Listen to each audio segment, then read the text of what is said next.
के दिन में महाराजा साहब का जो बलिदान दिवस है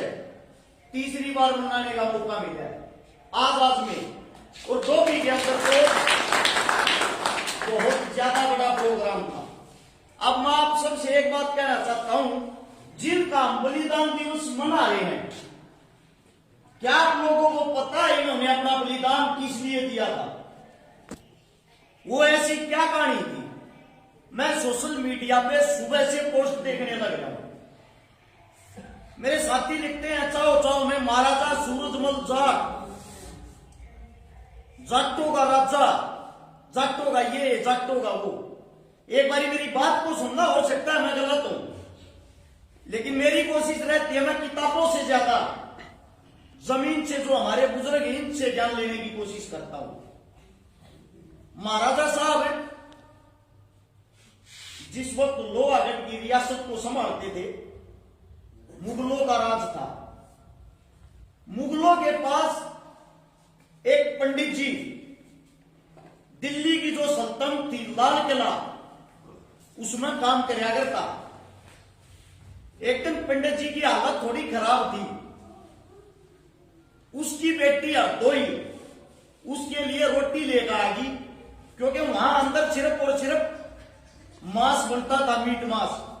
और जो हमारे पंडित जी थे वो सादा भोजन करते थे। उसकी बेटी वहां खाना लेके आती है, मुगल सल्तनत के राजा की उसमें नजर पड़ती है। ये बोला पंडित जी तने बताई कौन है तेरी बेटी इतनी छोतरी है? पंडित जी हाथ जोड़कर खड़ा हो गया, महाराजा साहब हम हिंदू हां, कम से कम हमने तो बकस दो। वे हत्यारे थे, वे क्रूर थे, आप सोच भी नहीं सकते वे हमारी बहन बेटियों के साथ क्या करते थे। मैं आप लोगों से एक सवाल पूछना चाहता हूं, उस वक्त गुजारे नहीं होया करते, हम गरीब थे, जब बारात जाया करती, ब्याह करते एकला दूल्हा नहीं जा सकता था, वह इतनी बड़ी बारात क्यों लेके जाया करते? मुगल हमारी बहन बेटियों का डोला लूटते थे, और जिनसे हमारी जो बारात होती थी वह मुगला गलत बजाया करती, जेड़ी गंडा से फरसे गल लेकर जाया करते, जिसको हम गौ माता कहते हैं, जिसको पूछते हैं, नुका यूं पशु है क्या की गौ माता है। उस गौ माता का जो बच्चा, जो बैल बारात पे 2 महीने पहले बंदड़े का जो बैल होया थे, दोनों माता खवाना पीना शुरू कर दिया थे, और उनका इशारा होया था हमारी बहन बेटी की इज्जत तेरे हाथ में है, राम इस इज्जत में खराब मत करवा दिए। इतने समझदार बैल होया करते, जड़े का बारात चलती पर ये तो मुगल हमला करते, उड़े तो उनका साथ मार दी जाया करती, वे नाड़ कट्टो, हाथ कट्टो, पा कट्टो, कुछ कट्टो करता, पहले रोक क्या नहीं करती। और मुगल इतने हत्यारे होया करते हमारे घर के बाहर, वहां से हमारी बहन बेटियों को उठा ले जाते। उनकी रियासत के जो सरदार होते हमारी बहन बेटियों की इज्जत लूटते, हमारी माताएं बहन उनके घर के बाहर कोड़ा से लाया करती, उनकी शांति थी, हमारी बेटी की इज्जत खराब ना हो। उसने 1 दिन 2 दिन रात को उसके साथ क्रूरता करके जब हमारे को दिया करते, ले जा भाई, यो हमारा उस वक्त यो हिंदुओं का हाल था। उस वक्त एक ऐसा वीर था जो हमारी इज्जत के लिए लड़ा। अब बात आती है वापिस उन्हीं दरबारों में, वह जो हरदोई एक पंडितानी, एक व्यक्ति 16 साल की लड़की अपने बापू की रोटी लिए खड़ी है, पंडित जी हाथ जोड़ का अपनी बेटी से कहे बेटी तू चाल मां हूं, और पंडित जी के भी न्यू हो गया,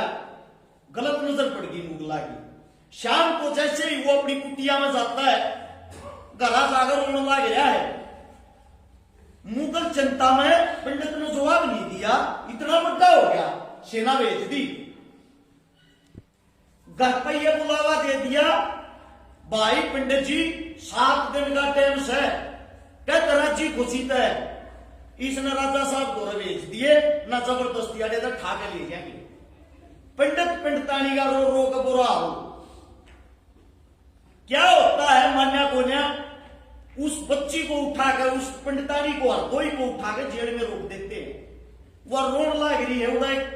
झाड़ू देने लाग रही है, झाड़ू देती देती कहे बेटी इस धरती में को छतरी है और बहन बेटिया के लिए को लड़न लाग रहा है, तू मेरे ते चिट्ठी लिख के दे दे, थारे घर मैं पहुंचा दूंगी और थारे घर के उधर पहुंचा देंगे। लो आगट का एकला राजा महाराजा सूरजमल है जो तनाड़े वह चिट्ठी, वह झाड़ू पोछा करने वाली माता जी जो हमारे वाल्मीकि समाज से थी, पंडितों के घर पहुंचाती। वह पिंडतानी जागे लो आगट न्यू दरबार सज रहा था, महाराज बैठा श्याम आगर लगी। महाराजा साहब ने बजा रहे सब आबाद में एक दुखियारी फरियाद लेकर आई, पहले इसका दुख सुनो। उसने जब अपना दुख बताया तुरंत अपने सेनापति को जो गुज्जर समाज का था, मैं समाज के नाम लेके इस बारे बता रहा हूं, जाट राजा नहीं था वो, बात को समझने की कोशिश कर रहा। सेनापति गुज्जर समाज से उसको आदेश दिया चिट्ठी लिख, या तो हरदोई को इज्जत के साथ पंडितों के घर भेज दिया जाए वरना हमारे साथ युद्ध करने को तैयार हो जाए। या चिट्ठी लिख के जब सेनापति उसने लेकर और दिल्ली के दरबार में आया, मुगल सरदार कहते हैं वो पंडितानी लेके जागा, कह दियो उसने तू पंडितानी की कह बजाटनी न याद लिया उल्टी ले जाके देखा दे। ये शब्द सुनते ही सेनापति ने तलवार काट गए, 2-3 की गर्दन उड़ा दी। वही मुगल सल्तनत के अंदर वीरगति को हंसते हंसते लड़ते लड़ते वीरगति को प्राप्त हो गया सेनापति। यह खबर जब हमारे राजा के पास गई, राजा ने कही बेइज्जती होगी, तैयारी करो। अर्जाटनी कड़ा है उन्हें भी लेकर चलोगे, घोषण की बात कर रहे हैं। जहां आज गुरुग्राम कहते यो गुड़गामे का खाली जगह थी, खाली मैदान था, यहां पे आता है महाराजा साहब सेना के साथ और मुगलों को कहता बुला के जाओ भाई रानी में ले जाएंगे, या रानी हटोनी या लीवरी के लिया जाटनी में लेके जाने की कहते हैं निकल ले जाएंगे। जबरदस्त वहां पे युद्ध होता है। युद्ध के कुछ देर बाद ही महाराजा साहब ने मुगलों का ऐसा सुपड़ा साफ कर दिया, मुगल राजा नीचे पड़ा और महाराज गर्दन पर तलवार टेक कर उसकी गर्दन कटने वाला था। मुगला ने बच्चन के तरीके का ले रहा था, हाथ जोड़ करने वाला महाराजा साहब तने तेरी गौ माता की सू के जान बकसते, गौ माता की सू तने गौ माता को अपनी मां से भी ज्यादा मानता था महाराजा साहब। नोला तने कसम मैं ऐसी दे दिया तो बकस देता हूं। पंडितानी कहा है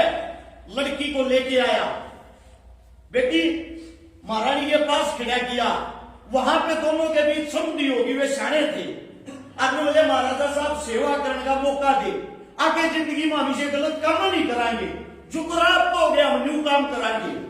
महाराजा साहब ने सेना को वापिस भेज दिया और दिल्ली के दरबारों में रुका 5-7 अपने साथियों के साथ। जो वो नदी थी जिसका जिक्र डॉक्टर साहब कर रहे थे, जमुना, यदि जमुना तय धन पाट है थोड़ी ही, उस साइड शाम के टाइम घूमने के लिए गए थे, विश्राम कर रहे थे तो वहां घूमने के लिए टहलने के लिए गए। जब महाराजा साहब को धोखे से पीछे से महाराजा साहब की मृत्यु की गई थी, वीरगति को प्राप्त हुए थे और इनकी लाश की जगह इतना डर था, उड़े का वक्त ही थी, जाट मर्या जब मानिए जब देर नहीं हो। महाराजा साहब का अंतिम संस्कार के लिए सिर्फ एक दात मिल गया था, उसको लेके जब दिल्ली से लोहा गढ़िया खबर गई, ये हालात कर दिया हमारे महाराजा साहब के। और जवाहर अपनी पगड़ी बांध कर सर का महाराजा साहब का लड़का अपनी मां गजा के कहने लग गया, मां किसा लागू महारानी किशोरी ने बोली रे भाई रोई के तना शर्म आवे है, या पगड़ी तो दिल्ली रहेगी मुगला ने रख ली, तू मेरे आगे पगड़ी पहन के यूं दिखाने लग रहा मैं किसा लागू। मेरे सामने पगड़ी बांध के जब आना, जब अपने बाप की मौत का बदला ले ली। जब महाराजा जवाहर ने ये कही कि तैयार हो रहे जटो दिल्ली लूट के दिखानी है, दिल्ली ने देखेंगे। वहां से महाराजा जवाहर सिंह जब सेना लेकर आया, इस लाल किले के गेट को न छूटे, हाथी दून मारे पीछे नट जा, हाथी दून मारे पीछे नट जा, इतने बड़े बड़े लोहे के सरिया थे। छोमा महारानी किशोरी ऊपर बैठी, दूसरी बल तो महाराजा जवाहर सिंह ऊपर बैठा। उस वक्त महाराजा बल्लू था जो अपने सूरजमल साहब का साड़ा था, जो बल्लभगढ़ को संभालता था, वो हाथी के सूंड पर यूं लोट गया, मैंने बांध दो और इस पर टक्कर मारो सीधी, मेरा जीजा मर गया है वरना बदला चाहिए। जवाहर सिंह हाथ जोड़ के बोला मम्मा क्या कर रहा तू, चला गया तू और चला जाएगा मेरे दो रखे रहेगा नोया डरपोक छतरिया के घर में की करे मेरा टक्कर मारी गए महारानी किशोरी के पास मुंह करके महाराजा जोहार सिंह पूछा माता जी समझा अपने भाई ने बिला समझा रहा क्या बदलेगा मतलब बदला है छतरिया के लाशा के गिनती नहीं हुआ यार टक्कर मार जिस वक्त टक्कर मारी गेट टूट गया महाराजा बल्लून के महल लटके गिट्टा के महल वही शहीद हो गया वो गेट तोड़ के वहां जितने भी मुगल थे पूरी काटमार मचा के दिल्ली जिसको बेटी मानना था महाराजा सूरजमल ने वही उसके बाल काट कर 5 चोटी छोटी थी उन्होंने फिर हाथ छोड़े पैर पकड़े बदले के रूप में उस पर एहसान कर उसको जीवित छोड़ा था कि ये लज्जा से मर जाए ये हिंदुआ की चोटी का क्या हमने यो हिंदू बना दिया है यो जीता जागता उदाहरण है यो सब ने दिखता रहे और उन केवाड़िया नेपाड़ी को महाराजा जोहार सिंह दिखाने के लिए जो केवाड़िए लूट के लाए थे राजपूतों से उन कवाड़ों को वापिस कि हिंदुआ के गेट पार के ले रहे हो लोहागढ़ में लेके गए आज वही किला वही चीजें सब ऐसे की ऐसे है कभी लोहागढ़ भरतपुर जाके देखना अब बात यह आती है महाराजा साहब ने लड़ाई लड़ी एक पंडित व्यक्ति के लिए महाराजा साहब का खजांची था जो खजाने को संभालने वाला एक चमार जाति से महाराजा साहब का सेनापति था गुज्जर जाति से महाराजा साहब ने जिस वक्त मराठे आए आगरा मराठे आगे मस्जिद की छत को तोड़ रहे थे महाराजा साहब ने साफ मना कर दिया था किसी धर्म के साथ खिलवाड़ नहीं करोगे भाई ये इलाका मेरा है उसने मंदिर मस्जिद सबकी इज्जत करी सबका मान सम्मान किया उसको जो आप जात शब्द लगाते हो उसको छोटा कहते हो वो एकलौता हिंदू सम्राट महाराजा था उसके मान सम्मान के साथ साथ उससे सीखने को क्या मिलता है हमने भी इनसे सीखा है महाराजा साहब को जब हमने पढ़ा भाई साहब ने बताया अभी अजीत भाई के बारे में अजीत गणगस दनाना यहाँ है आपके एरिए के हैं मैं बता देता हूँ भाई पिता समान मेरे बड़े भाइयों हमने मिलके 200 तो गरीब बेटिया के ब्याह करवा दिए जिनके घर में कुछ भी नहीं हमने जिस हिसाब से महाराजा साहब को पढ़ा है 23 सुंदरी बहनों के भाग कर दिए जिनके पास बड़े से करती भाइया नहीं था उसके अलग 1300 ऐसे परिवार के इलाज करवा दिए मदद कर दी ऑपरेशन कर दिए जिनके घर में पीने के लिए पानी का मटका तक नहीं था 27 करोड़ रुपए की पिछले 10 साल में नगद मदद कर ली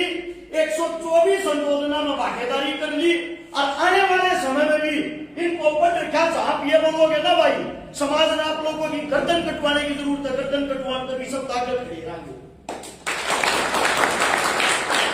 लेकिन एक बात का है आप लोग इनको खाली आज याद करते हो इसके बाद याद को ना करते नहीं तो कुछ सीखते क्योंकि ऐसे ऐसे शब्द हो गए भगत सिंह को जाट बना दिया चंद्रशेखर को पंडित बना दिया महाराजा साहब को जाट बना दिया इनको भी धर्मों में बांट दिया पूर्वज कभी भी एक जाति एक धर्म के नहीं होते जिन्होंने जो भी बड़ा कार्य किया है उदाहरण के तौर पे तो बड़े हैं हम तो आजकल के बालक हमने भी आज की जाति देख कर मदद ना कर ली क्योंकि हम सब आखिर में इंसान हैं और इंसान ही रहना चाहिए और एक वही जयकारा लगाने वाली बात अभी आप जयकारा लगा रहे थे जिस वक्त जब तक आदमी जीवित है उसकी जय जयकार होती है लेकिन जिस वक्त वो हमारे बीच नहीं होता वो शहीद हो जाता है वो अमर हो जाता है तो उसके बारे में नारे यही लगते अमर रहे इस बात का मेरे साथी मेरे भाई विशेष ध्यान रखें दूसरी बात एक स्वर में अमर रहेगा महाराजा साहब का नारा इस तरीके से लगाओगे पूरे गांव में पता लगे इस इतनी रात में कहीं प्रोग्राम हो रहा क्या हो महाराजा